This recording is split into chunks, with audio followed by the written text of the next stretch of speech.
Shalom Uvracha from Yerushalayim, Ir HaKodesh. Our continued study with the help of God of the ethics of the fathers of Pirkei Avot, chapter 2, Mishnah 8, part 7.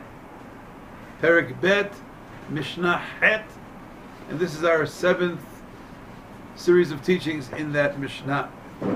Tonight we learn Marbeh Eitzah, Marbeh Tivuna.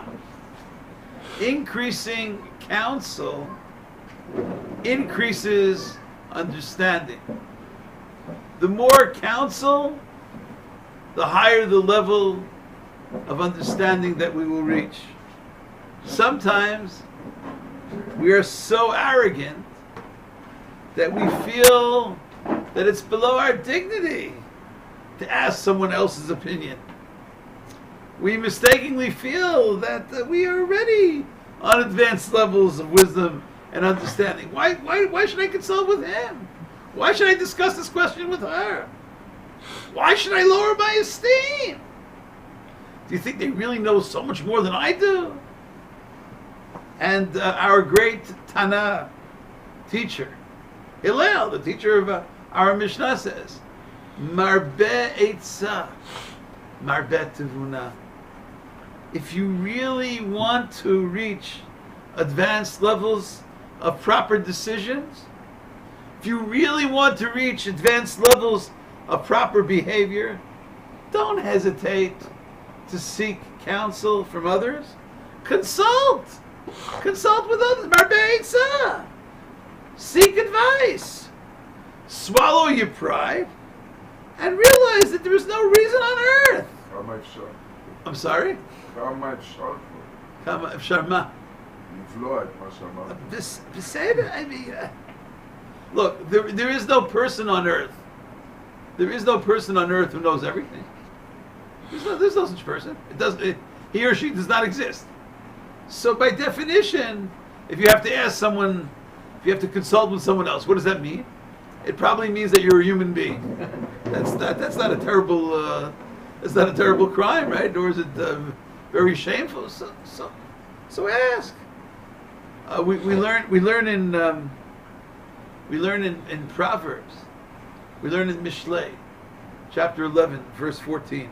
Uteshuah berov yoetz.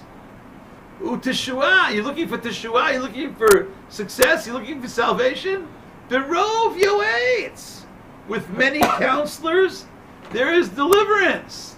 There is salvation. If a person is seeking teshuah, if a person is seeking some level of success, it is often very advantageous to advise with others. In one of the most often quoted verses in the Bible, the one that's been written about and spoken about countless numbers of times, there's a certain difficulty in that sentence, and that's why so many people know that verse. At the beginning of the story of creation, when human beings are about to be created, it says, Vayomer Elokim Na'aseh Adam. Na'aseh Adam. Let us make man. Let us. Hashem Echad. Us.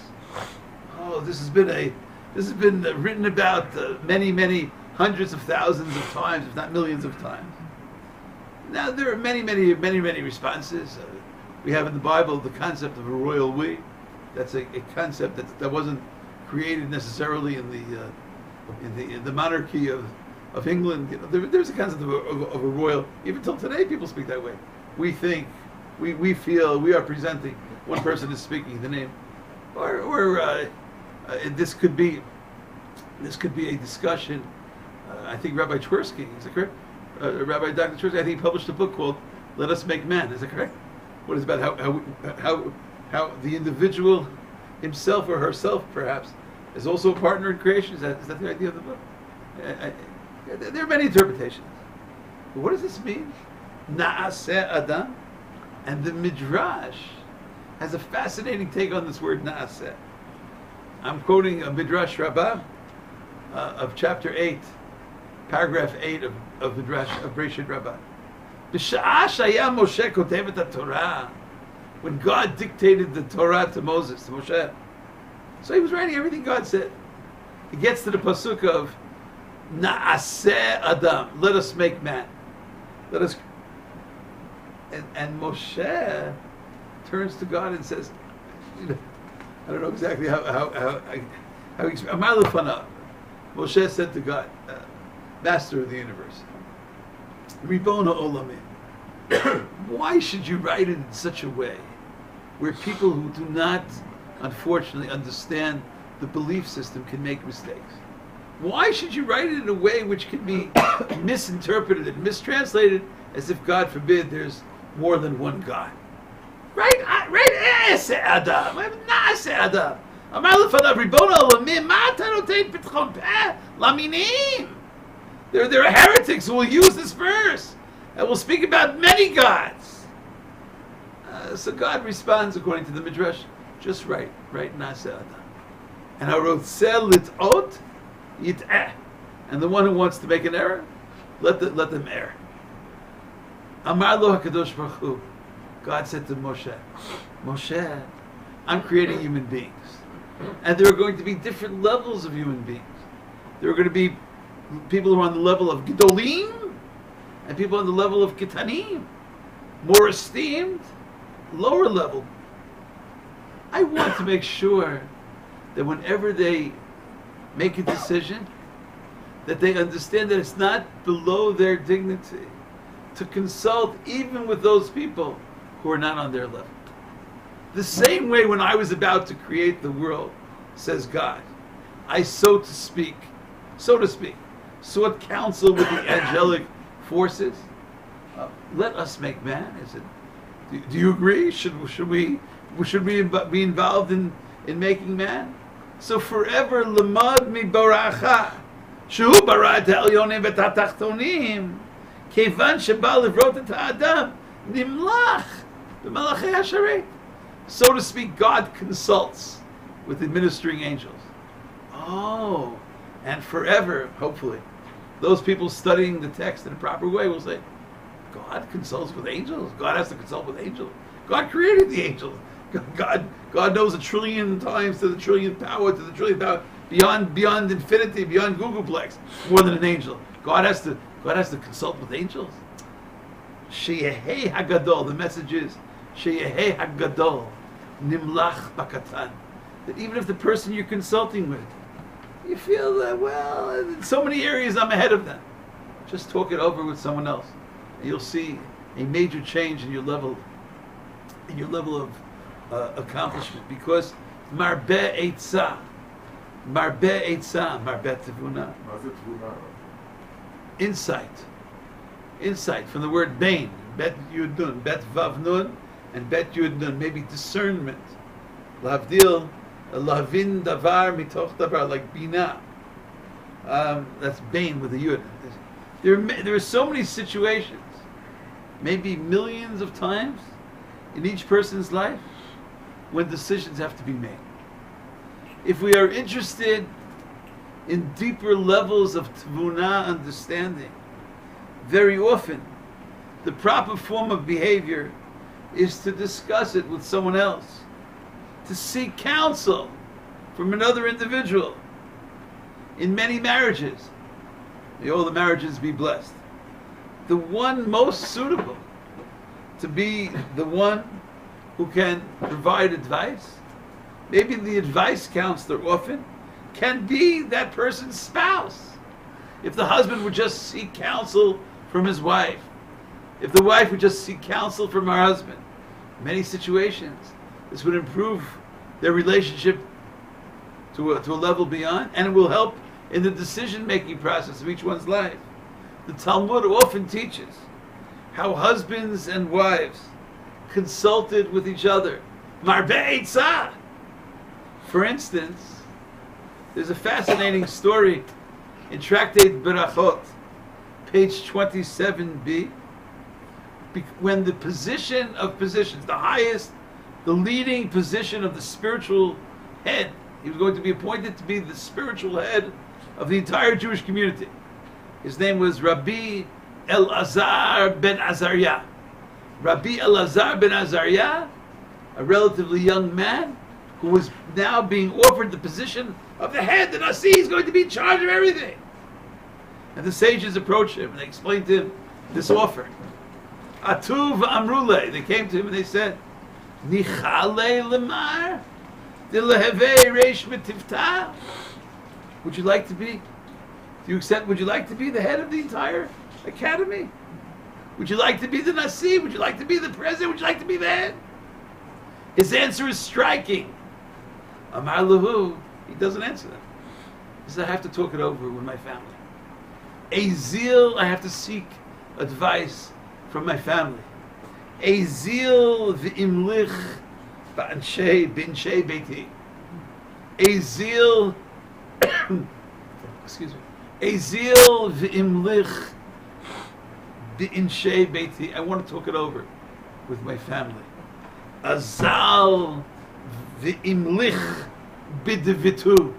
He went home and he sought counsel from his wife, the head of the Jewish community, the number one rabbi, Rabbi Elazar ben Azariah. You know, Hariani Kiven Shivim Shana. Maybe he was 18 years old. He was the leading scholar. He didn't want to take the position without Marbet Eitzah, Marbet Tevuna. He understood, I have to consult with my family. And he did indeed seek counsel from his wife. The more counsel, the more understanding. In his commentary to our Mishnah, the Vilna Gaon, the Gra, cites the verse in Proverbs 12, verse 15, Perek Yudbet, Pasuk Tetvav, V'shomea le'etzah chacham. V'shomea le'etzah chacham. A wise individual heeds counsel. A person who is wise, or at least wants to become wise, listens carefully, shomea, listens carefully to advice that has been given to them by others. In addition to there being an obligation to humble ourselves and to ask others. I had this, I once was traveling with someone in the north, and I hope nobody knows what I'm talking about, so I think it's okay to say it. And he didn't have a GPS in his car. It's his car. We had to go to a certain moshav. He knew the general area. He had no GPS. He had no Waze, and he had a different understanding, I'm sure, of Hillel than most people. And we were turning to the right, and they said, "No, turn around. It's to the left." And we went to the left. They said, so I kept saying to him, "Could we please stop and ask directions from, let's go into a gas station, let's stop." No, I know where it is. I know where it is. We drove around for at least a half hour. Wow. And I couldn't figure I really couldn't understand. Like, does he really think that he knows every moshav in the north? That it's below? This is a simple case of Bar Be'etzah. Just ask someone, where can I find this and this moshav? But in addition to seeking counsel, our sages teach us another aspect of Eitzah. Our sages warn us to be careful how we react when others consult with us. Yom Kippur, Bezrat Hashem, is rapidly approaching. May everyone be blessed with the happiest, healthiest, sweetest, most successful year. On Yom Kippur, we include in our confessions, Ya'atznu Ra. Remember that? Ya'atznu Ra. We gave bad advice. Ya'atznu Ra, Ya'atznu Ra. All day we say, Ya'atznu Ra, Hashem L'Bagana, Avinu V'Rishanu Zadnu Chamasnu Tafalnu Sheker. Ya'atznu Ra. To answer someone in a flippant fashion, when he or she is seeking advice on a topic which is of extreme importance to them, is a violation of Torah. You have to take giving counsel seriously also. If you don't have the patience to really listen to the question, don't give advice. If you don't have the experience in that particular field, if you don't have the knowledge, don't give advice. Ya'atznura is very serious. In Leviticus 19, verse 14, that's Parashat Kedoshim Perek Yutet, we read, V'lifnei iver lo titein michshol. Don't put a stumbling block in front of a blind person. Baruch Hashem, I believe that it's okay to say that all decent human beings on earth, I don't think anybody would put a stumbling block in front of a blind person. Baruch Hashem, I never heard of such a person from the civilized world. Why would anyone do such a thing? May all the blind people be healed tonight. Ezrat Hashem, may this only remain theoretical. But the rabbis take this prohibition to another level. It doesn't only mean literally someone who's blind. If someone comes to you and seeks advice, they are blind in that area. They don't know what to do. And you don't answer them properly. You don't give them the proper level of eitzah. Then you are violating v'lifnei iver lo titein michshol. According to Talmudic tradition, giving bad advice is a violation of placing a stumbling block in the face in front of the blind person. The person turning to you is blind in this area of their quest. Are you sensitive? Are you careful? Don't take advantage of this unsuspecting person. V'yareta, at the end of that sentence, V'yareta l'fnei iver lo titein michshol, V'yareta me'elokecha ani Hashem. Don't cause the blind in this area to stumble. Be aware of God. Someone comes to you and asks you questions, even about material matters. You know, which car should I buy? What do you think about me? What do you think about me closing on this house? If you don't know about cars and how, what are you answering? What are you doing? You're Ya'atznura. Surely, if they're talking to you about matters which are a trillion times more important, should I pursue a relationship with this person? Should I get married? Which school should I? Which profession? Be sensitive. Don't cause the blind to stumble. Be aware of God. God is listening to the words of your counsel. Take it seriously and try to minimize the violation of your Ya'atznura. We have many biblical stories, many individuals in the Tanakh who consulted with others. But one of the most outstanding examples, one of the most striking of stories, is the Eitzah counsel sought by Rechavam. Do you remember that? Rechavam, in the book of Kings, Rechavam was the son of Shlomo HaMelech.